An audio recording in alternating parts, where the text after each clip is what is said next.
Hello నేను miss రావు. ఎవరికి వాళ్ళే తన బలాలు ఏమిటో తన బలహీనతలు ఏమిటో తెలుసు. అందుకే జనసేన అనే పవన్ కళ్యాణ్ తన బలం ఏమిటో తన బలహీనత ఏమిటో, జనసేన బలం ఏమిటో జనసేన బలహీనత ఏంటో తెలుసు. అందుకే ఎవరు ఏం చెప్పినా కానీ పవన్ కళ్యాణ్ చాలా క్లియర్గా రాష్ట్ర ప్రయోజనాల కోసం నేను తీసుకునేటువంటి నిర్ణయాలను అనుసరించండి అని చెప్పి ఆయన చాలా క్లియర్గా చెప్తున్నారు.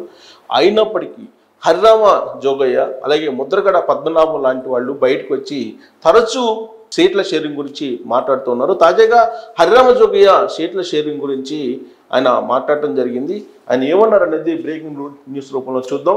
పవన్ కళ్యాణ్ కౌంటర్ ఇచ్చినా కానీ మరోసారి తెర మీదకి ఎక్కువ సీట్లు కావాలని హరిరామ జోగయ్య వచ్చారు.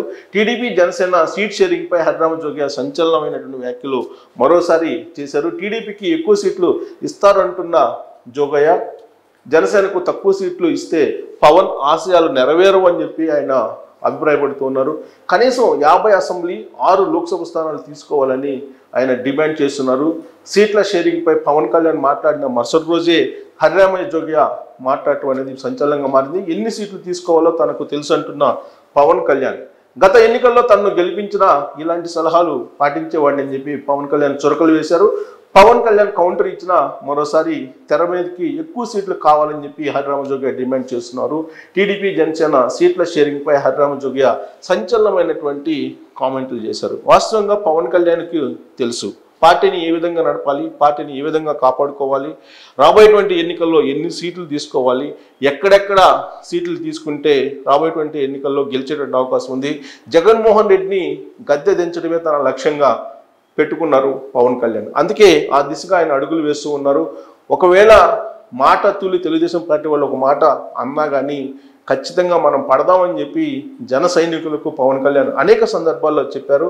రిపబ్లిక్ డే రోజు కూడా ఆయన అదే సందేశాన్ని ఇవ్వడం జరిగింది జన సైనికులకు. అంతేకాదు సీట్ల షేరింగ్ విషయంలో ఆయన పొత్తు ధర్మం గురించి కూడా మాట్లాడారు. పొత్తు ధర్మాన్ని పాటిస్తే బాగుంటుందని చెప్పి చెప్తూనే మరోవైపు చంద్రబాబు నాయుడికి ఉన్నటువంటి ఇబ్బందులను కూడా జన సైనికులకు వివరించారు అర్థమయ్యేలా.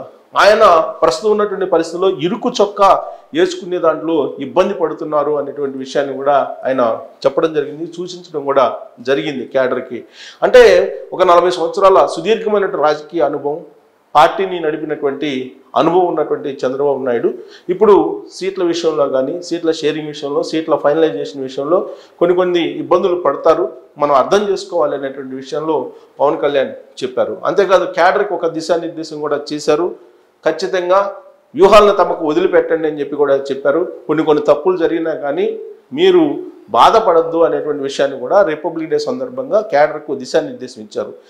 ఆ దిశానిర్దేశం ఇచ్చి 24 గంటలు జరగకముందే హరిరామ జోగయ్య ఆయన తెర మీదకి వచ్చారు. రాజకీయ తెర మీదకి వచ్చి కనీసం 50 అసెంబ్లీ స్థానాలు 6 లోక్సభ స్థానాలు జనసేనకి కావాలి, లేదంటే పవన్ కళ్యాణ్ ఏదైతే ఆశిస్తూ ఉన్నారో అది నెరవేరదు అనేటువంటి విషయాన్ని ఇప్పుడు హరిరామ జోగయ్య తెర మీదకు తీసుకొచ్చారు. గతంలో ఇలాంటి కామెంట్లు చేసినప్పుడు హరిరామ జోగయ్య అలాగే ముద్రగడ పద్మనాభం లాంటి వాళ్లకు పరోక్షంగా చురకలు వేస్తూ పవన్ కళ్యాణ్ ఒకటే చెప్పారు, 2019 ఎన్నికల్లో కనుక గెలిపించినట్టయితే తనని ఇప్పుడు మీరు చెప్పేటువంటి మాటలు వినేవాడిని సీట్ల షేరింగ్ విషయంలో. కానీ ఆ రోజు 2 చోట్ల ఓడించారు కాబట్టి ఇప్పుడు ఆ వ్యూహాలు కానీ ఆ షేరింగ్లు కానీ ఇవన్నీ నాకు వదిలిపెట్టేసేయండి, నేను తీసుకునేటువంటి వ్యూహాలకి అనుగుణంగానే నేను నడుస్తాను, నన్ను అనుసరించేటువంటి వాళ్ళే ఉండండి, నా సలహాలు సూచనలు కాదని వెళ్ళే వాళ్ళు వెళ్ళిపోండి అనేటువంటి విషయాన్ని కూడా పవన్ కళ్యాణ్ చెప్పడం జరిగింది. సో హరిరామ జోగయ్య అలాగే ముద్రగడ పద్మనాభం మీద చాలా క్లారిటీగా పవన్ కళ్యాణ్ ఉన్నారు. హరిరామ జోగయ్య గతంలో ఏ విధంగా వైఎస్ఆర్ కాంగ్రెస్ పార్టీ సహకరించారు అనేది అందరికీ తెలుసు. ఆయన ఎప్పుడు కూడా వైఎస్ ఫ్యామిలీకి సానుకూలంగా ఉంటూ ఉంటారు. ముద్రగడ పద్మనాభం కూడా వైఎస్ ఫ్యామిలీకి సానుకూలంగా ఉంటూ ఉంటారు. గత ఎన్నికలకు ముందు కాపు రిజర్వేషన్ అనేటువంటి ఒక స్లోగన్ తోటి ఆనాడు చంద్రబాబు నాయుడు ప్రభుత్వాన్ని ఏ విధంగా బదనాం చేశారు ముద్రగడ పద్మనాభం అనేది అందరికీ తెలుసు. రత్నాచల్ ఎక్స్ప్రెస్ ఏ విధంగా తగలబెట్టారు, ఆ ఇన్సిడెంట్ తర్వాత ఫలితాలు ఏ విధంగా వచ్చినాయి ఇవన్నీ కూడా చూసాం. పైగా 2019 ఎన్నికల్లో అటు జనసేన ఇటు తెలుగుదేశం పార్టీ పొత్తు ఉండాల్సినటువంటి పరిస్థితి కూడా ఆ ఇన్సిడెంటే గండి కొట్టింది. సీన్ కట్ చేస్తే పవన్ కళ్యాణ్ 2 చోట్ల ఓడిపోవడం జరిగింది. ఒక స్థానంతో పరిమితం కావాల్సి వస్తుంది జనసేన పార్టీ. ఇప్పటికి కూడా ఆ పార్టీకి ఎన్నికల కమిషన్ గుర్తింపు లేదు. కనీసం ఈసారైనా ఎన్నికల కమిషన్ గుర్తింపు తీసుకోవాలంటే కనుక ఆ నిబంధనలకు అనుగుణమైనటువంటి సీట్లు అలాగే ఓట్ల శాతాన్ని సాధించాల్సి ఉంటుంది జనసేన పార్టీ. అందుకే పవన్ కళ్యాణ్ రాజకీయంగా వీరమరణం పొందకుండా ఉండేందుకు చర్యలు తీసుకుంటున్నారు. తన వ్యూహాలనికి పదులు పెడుతూ ఉన్నారు.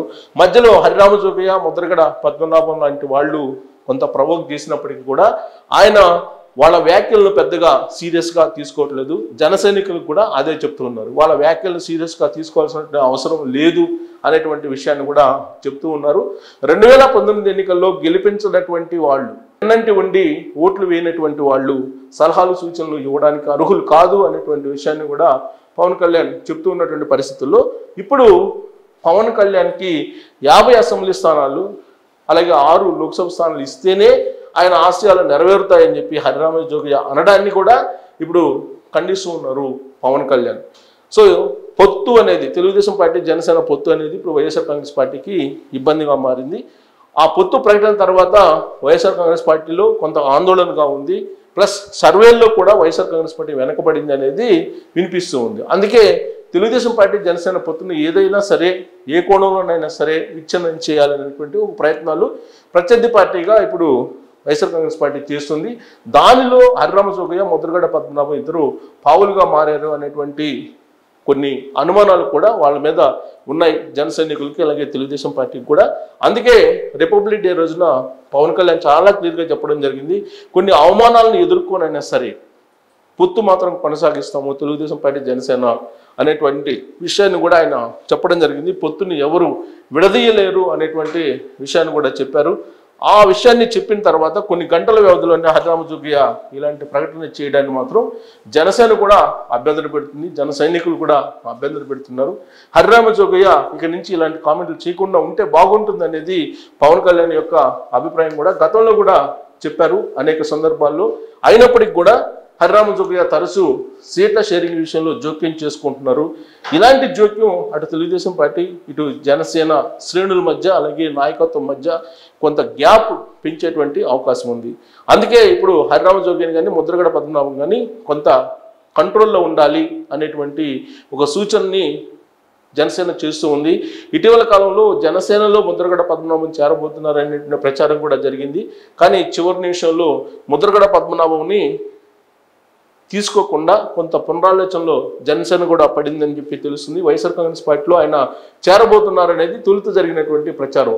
ఆయన కుమారుడి రాజకీయ భవిష్యత్తు కోసం ముద్రగడ పద్మనాభం వైఎస్ఆర్ కాంగ్రెస్ పార్టీలో చేరబోతున్నారనేది వినిపించినటువంటి మాట. ఆ తర్వాత వైఎస్ఆర్ కాంగ్రెస్ పార్టీ కంప్లీట్గా డోర్స్ క్లోజ్ చేసేసింది. దాంతో జనసేన వైపు మొగ్గారు. జనసేన లేదా తెలుగుదేశం పార్టీలో చేరబోతున్నాము అనేటువంటి విషయాన్ని లీకుల ద్వారా బయటికి పంపించేశారు ముద్రగడ పద్మనాభం ఆయన కుమారుడు కూడా.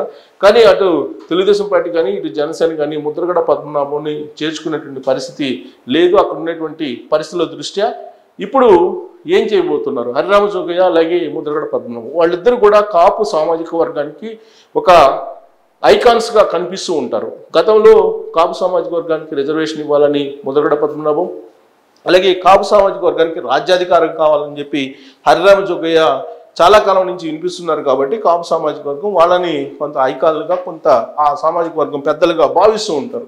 కానీ ఇప్పుడున్నటువంటి పరిస్థితుల్లో తెలుగుదేశం పార్టీ జనసేనకు వ్యతిరేకంగా వీళ్ళిద్దరూ వ్యవహరిస్తున్నారు అనేటువంటి అనుమానం ఇప్పుడు జన సైనికులు కూడా ఉంది.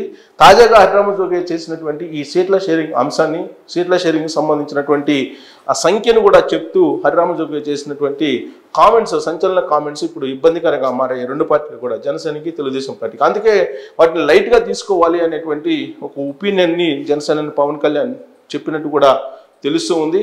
సో రాబోయేటువంటి రోజుల్లో తెలుగుదేశం పార్టీ జనసేన బీజేపీ పొత్తుతోటి వెళ్తున్నటువంటి క్రమంలో అసలు ఎన్నికల యుద్ధాన్ని వైఎస్ఆర్ కాంగ్రెస్ పార్టీ ఆ పార్టీ అధినేత జగన్మోహన్ రెడ్డి ఇవాళ శ్రీకారం చుట్టబోతున్నారు ఆ యుద్ధానికి.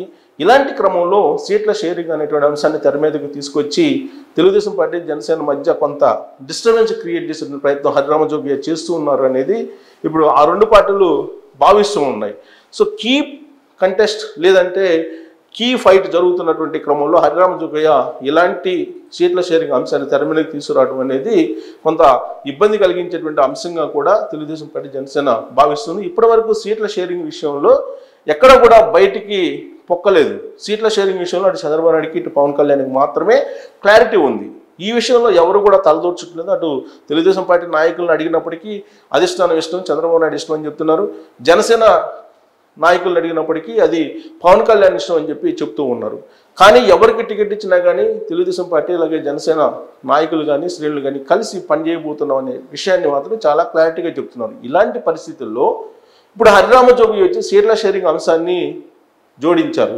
దీంతో కొంత ఇబ్బందికరమైన పరిస్థితులు వస్తాయని చెప్పి భావిస్తున్నారు. సో రాబోయేటువంటి రోజుల్లో పవన్ కళ్యాణ్ పదే పదే చెప్తున్నప్పటికీ హరిరామజోగి ఇలాంటి సీట్ల షేరింగ్ లేదా పవర్ షేరింగ్ లాంటి అంశాలను కనుక తెర మీదకి తీసుకొస్తే కంప్లీట్గా హరిరామజోగిని ఇగ్నోర్ చేసేటువంటి అవకాశం ఉంది జనసేన పార్టీ అనేది తెలుస్తుంది. ఆ పార్టీలో కూడా అదే చర్చ జరుగుతుంది. Thank you very much.